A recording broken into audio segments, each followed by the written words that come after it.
Né? Olá, pessoal. Eu sou a Carolina Batista. Hoje eu e Lígia estamos falando com vocês sobre ombro e braço. Lígia já começou falando sobre ombro e eu vou estar dando continuidade a essa aula e vou começar agora falando sobre axila, que é uma importante estrutura anatômica dessa região.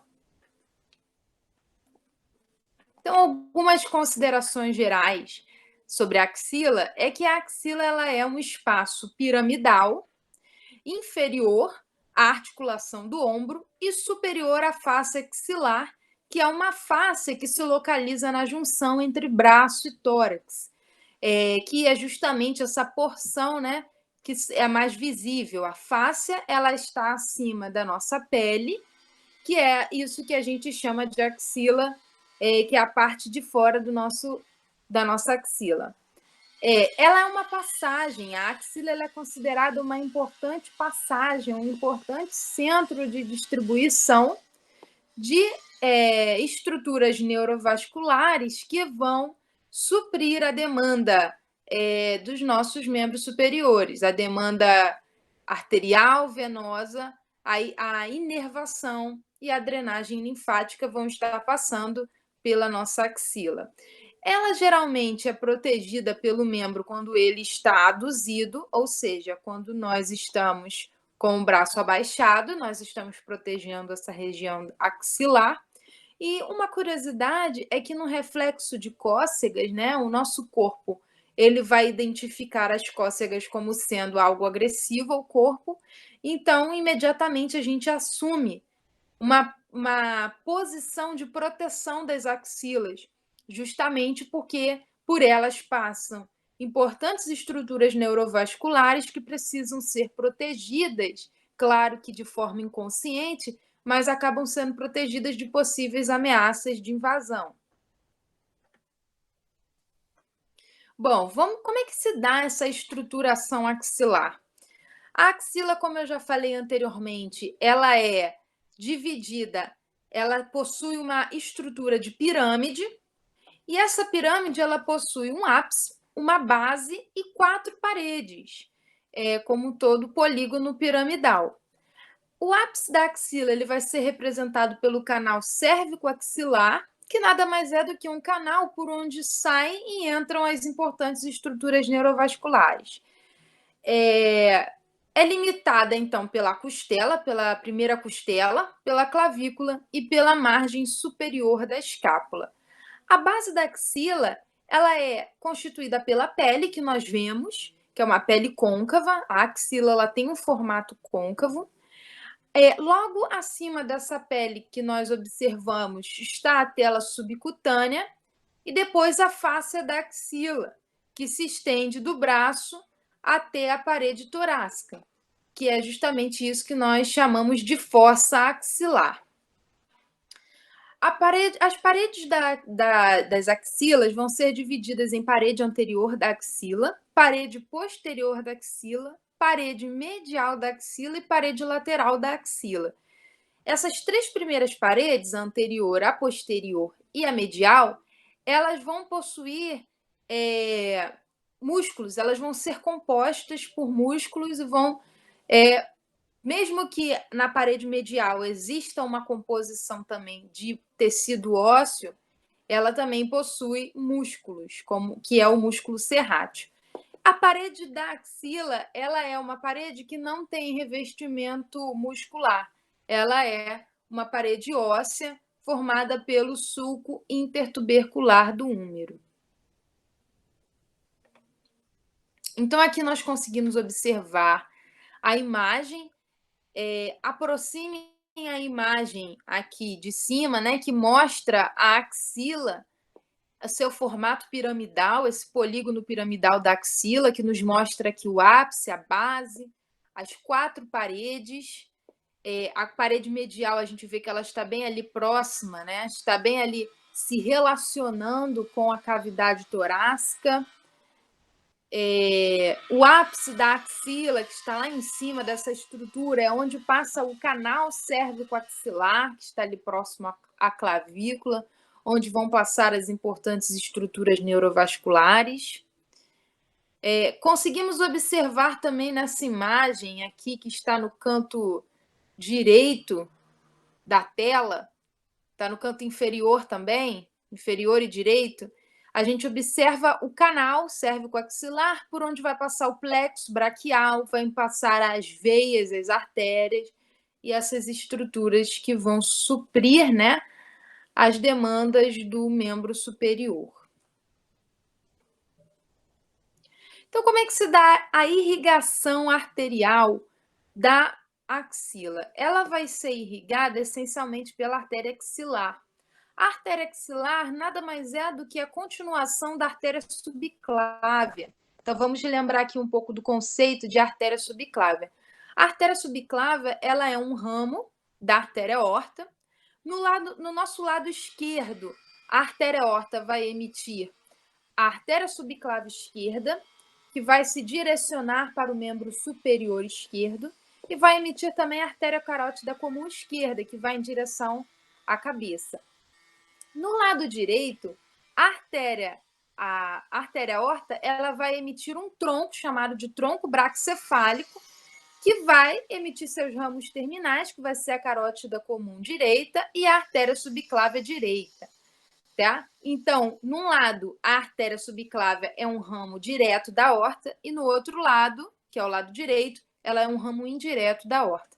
E essa artéria subclávia, tá, de ambos os lados, elas vão se ramificar, ou melhor, desculpa, elas vão dar continuidade na forma de artéria axilar. Então, a artéria subclávia vai passar por debaixo da clavícula, e ali no limite da primeira costela, ela passa a se chamar de artéria axilar. E essa artéria axilar vai suprir a demanda dos músculos ali da axila e das estruturas que compõem a axila. Essa artéria axilar, ela é dividida em 3 partes pelo músculo peitoral menor. E essas partes, é interessante que essa subdivisão, ela está diretamente relacionada ao número de ramos que a parte da artéria vai emitir.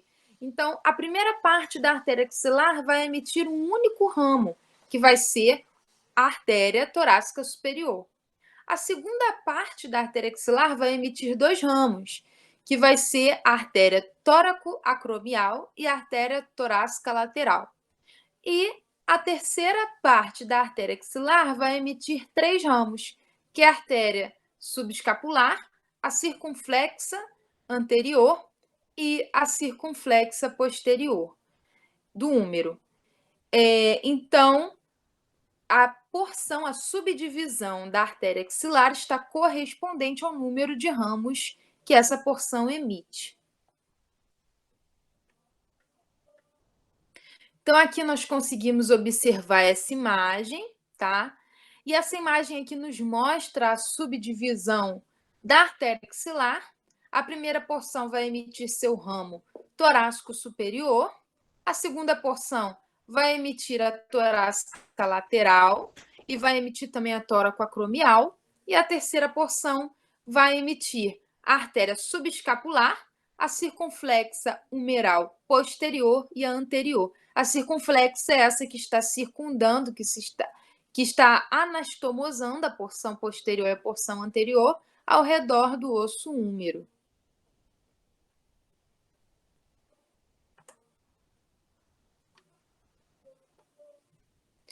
Como é que vai ser a drenagem venosa das axilas?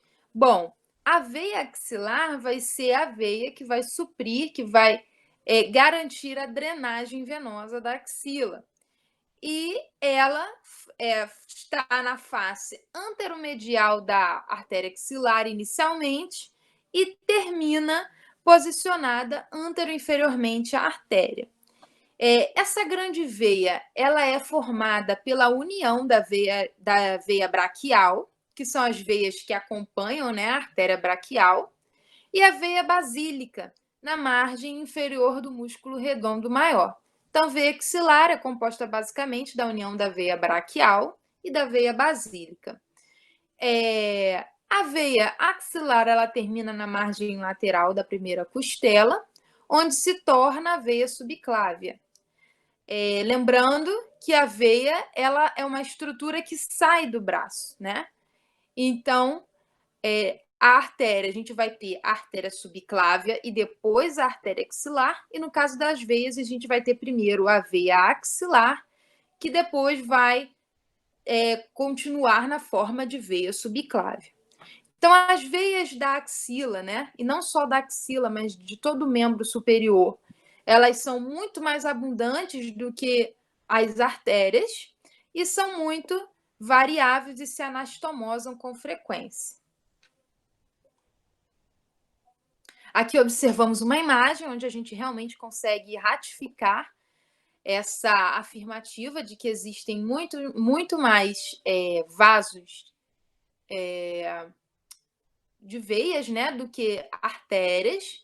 Então, a gente consegue observar uma grande abundância de veias.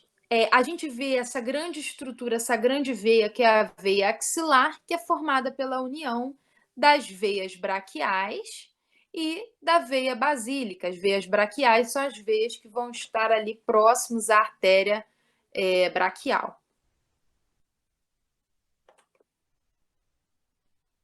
Os linfonodos axilares. Então, linfonodos são estruturas que vão fazer essa drenagem, né, linfática e vão estar presentes na axila com muita abundância. Os linfonodos axilares eles se organizam em 5 grupos principais, que é o grupo peitoral, o subescapular, humeral, central e apical. Todos esses grupos eles estão dispostos no formato piramidal da axila. Então, na base axilar, nós vamos encontrar 3 desses grupos e os outros 2 grupos vão estar nas outras extremidades, nos outros ângulos da pirâmide. Os vasos eferentes vão unir esses linfonodos e vão formar o tronco linfático subclávio.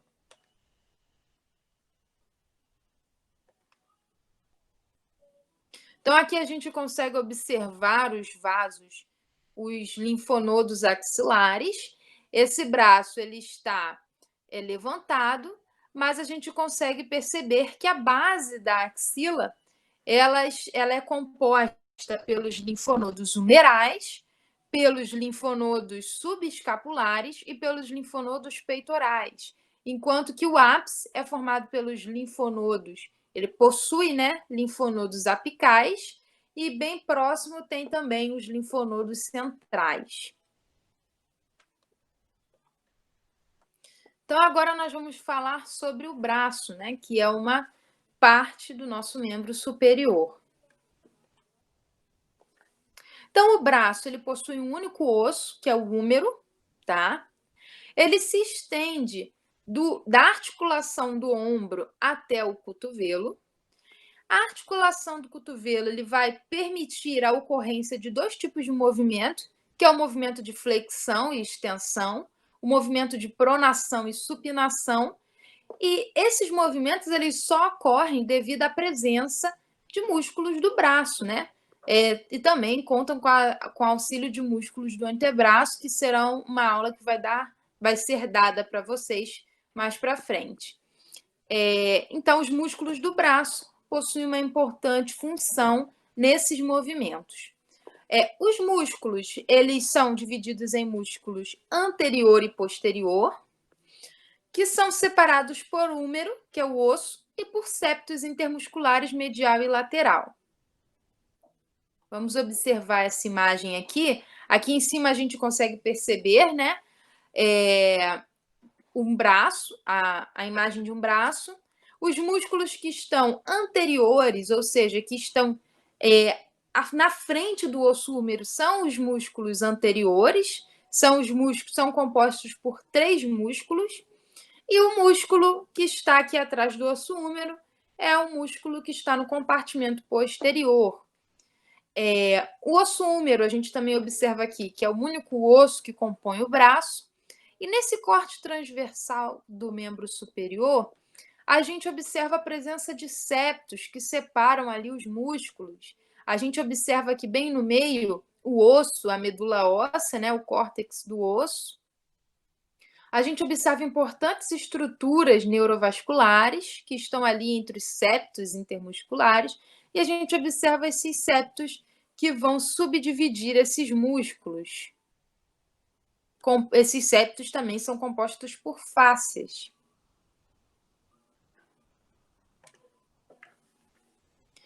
Então, os músculos do braço, né, como eu já falei, são 4 músculos principais que nós temos nos nossos braços, que são os músculos flexores, que correspondem aos músculos do compartimento anterior, o músculo bíceps braquial, o músculo braquial e o músculo coracobraquial compõem esse compartimento anterior e são músculos flexores. Todos esses músculos são supridos pelo nervo músculo cutâneo. Nós também vamos ter o músculo extensor, que está presente no compartimento posterior, que também é considerado um músculo principal, que é o músculo tríceps braquial, e ele vai ser suprido essencialmente pelo nervo radial. Existe também a presença de um quinto músculo no nosso braço, que é o músculo ancônio, que está presente no compartimento posterior e vai ter importantes funções, sobretudo nos movimentos feitos do braço, no antebraço, ele vai ter também uma função interessante. Os músculos flexores do compartimento anterior, eles são quase duas vezes mais fortes que os músculos extensores, e isso comprova porque o ser humano ele tem mais facilidade de fazer movimentos de puxar do que movimentos de empurrar.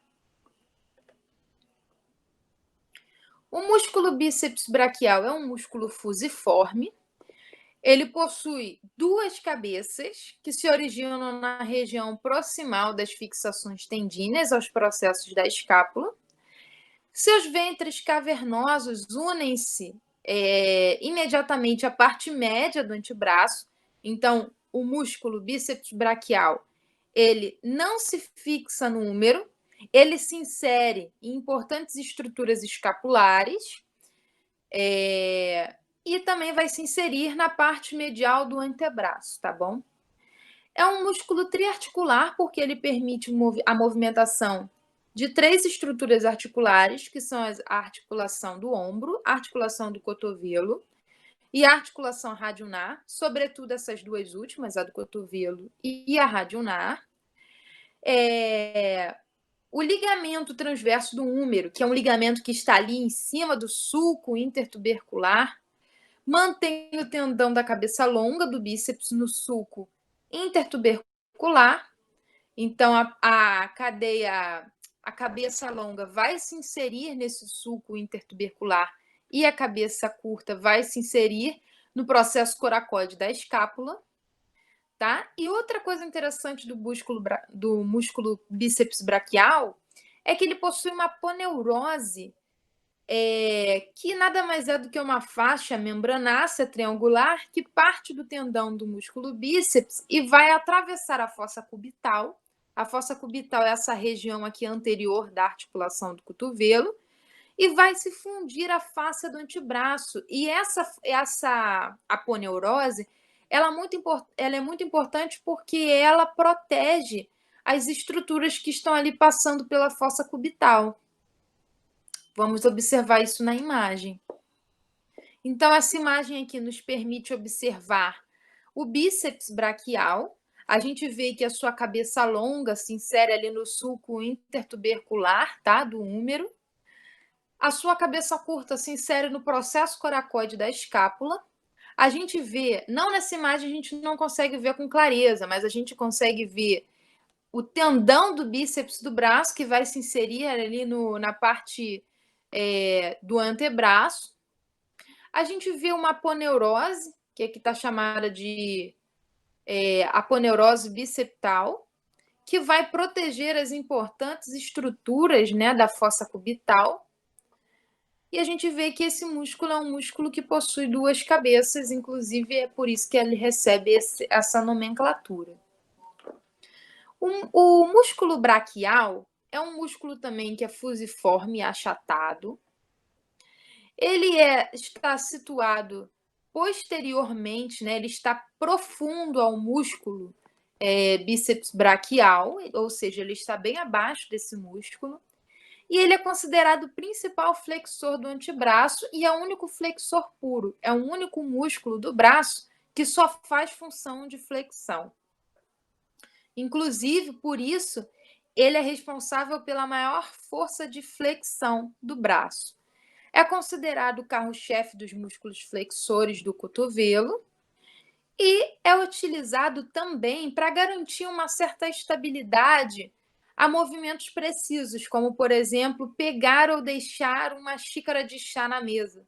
Então, esse tipo de movimento minucioso também conta com o auxílio do músculo braquial para estabilizar esse movimento.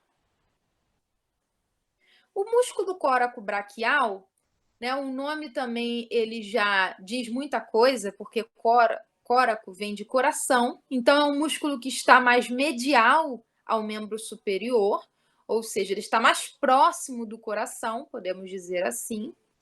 E ele é um músculo alongado, também que está na região superomedial do braço, e ele é perfurado pelo nervo músculo cutâneo, que é inclusive o nervo que faz a inervação dos músculos do braço, sobretudo os músculos da porção anterior. Ele ajuda a fletir, a aduzir o braço e a estabilizar a articulação do ombro. Ele também tem uma atuação interessante que é de músculo direcional, ali para o músculo deltoide e para a cabeça longa do bíceps, ele acaba atuando como um músculo direcional do movimento. E ele também pode comprimir estruturas vasculares, como o nervo mediano e a artéria braquial, justamente porque essas estruturas neurovasculares passam por debaixo desse músculo, estão profundamente a ele. Aqui a gente consegue observar uma imagem dissecada, ou seja, foi retirado ali o músculo bíceps braquial para que nós conseguíssemos observar os outros dois músculos do compartimento anterior. Então, a gente observa, né, o tendão do bíceps do braço, a cabeça longa e a cabeça curta do bíceps, e a gente vê que houve um corte ali. O músculo braquial é esse que a gente observa na parte de baixo do braço. Ele está inferior ali. Então, a gente vê que ele é o principal músculo flexor. O músculo coracobraquial, ele se coloca ali na região superomedial do braço. E por ele passa o nervo músculo cutâneo. Então, o nervo músculo cutâneo está perfurando esse músculo e vai inervar todo aquele compartimento anterior. A gente também observa, se a gente der um zoom na imagem, a gente observa que ali passa por debaixo do músculo coracobraquial, vão passar importantes estruturas neurovasculares. A gente observa ali artérias que estão passando por debaixo dele. O músculo tríceps braquial é um músculo grande, fusiforme, localizado no compartimento posterior do braço. Então, ele ocupa quase que toda essa parte posterior do braço. Ele é o principal extensor do braço e possui 3 cadeias, né? Por isso ele se chama tríceps, por possuir 3 cabeças. Ele possui a cabeça longa, a cabeça média e a cabeça curta. Cada uma vai exercer uma determinada função, mas juntas elas são responsáveis pelo movimento de extensão do braço. Aqui a gente consegue observar a imagem, uma face, né, posterior do braço, onde a gente observa o músculo tríceps, a gente consegue observar a cabeça medial, a cabeça curta e a cabeça lateral, cabeça longa, cabeça medial e cabeça curta do tríceps. A gente também consegue observar a aponeurose ali do músculo tríceps braquial, um tendão, tá? Que está ali bem próximo da cabeça medial do tríceps. A gente observa também em ambas as imagens, as mesmas estruturas podem ser identificadas. Nessa imagem aqui do canto direito, eu vou chamar a atenção para um outro músculo, que é o músculo ancônio, que a gente consegue observar numa vista. Peraí, deixa eu ir com o cursor para que vocês consigam ver. Então, esse é o músculo ancônio. Esse músculo ele vai ser importante para algumas estabilizações de movimento de flexão e de pronação, por exemplo, de extensão, sobretudo, né? Então, o músculo ancônio é um pequeno músculo triangular situado na parte posterolateral do cotovelo, e ele não é um músculo principal, ele é um músculo importante também, que vai estar ali nesse compartimento posterior, e ele vai estar parcialmente fundido ao músculo tríceps braquial do cotovelo. Então, ele vai ajudar, né, o tríceps a estender o braço e a tensionar a cápsula articular do cotovelo. Então, ele vai garantir uma estabilização para essa articulação do cotovelo.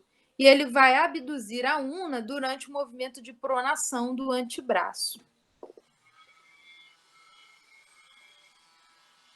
Aqui conseguimos mais uma vez observar o músculo ancônio, tá? Esse músculo triangular aqui, já próximo da articulação do cotovelo. E para recapitular, eu coloquei essa imagem para que nós consigamos lembrar dos 5 músculos que nós temos no braço. Então, a gente vê que o húmero é o único osso que compõe o nosso braço. Logo depois, a gente vai observar o músculo bíceps braquial, nessa imagem aqui. Aqui nós observamos o músculo coracobraquial. Nessa imagem aqui, observamos o músculo braquial, tá? Que está bem aqui. Nessa face aqui posterior, nós observamos o músculo tríceps braquial, que vai estar compondo, né, essa porção posterior, esse compartimento posterior do braço. E, por fim, vemos o músculo ancônio, que é um músculo pequenininho, triangular, que está próximo à articulação do cotovelo.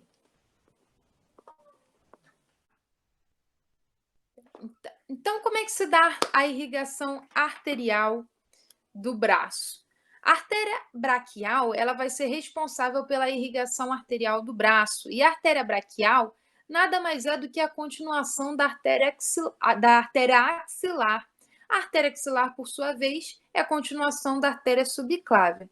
Então, a artéria braquial, ela vai começar aonde a artéria axilar termina, que é na margem inferior do músculo redondo maior. E ela termina na fossa cubital, tá?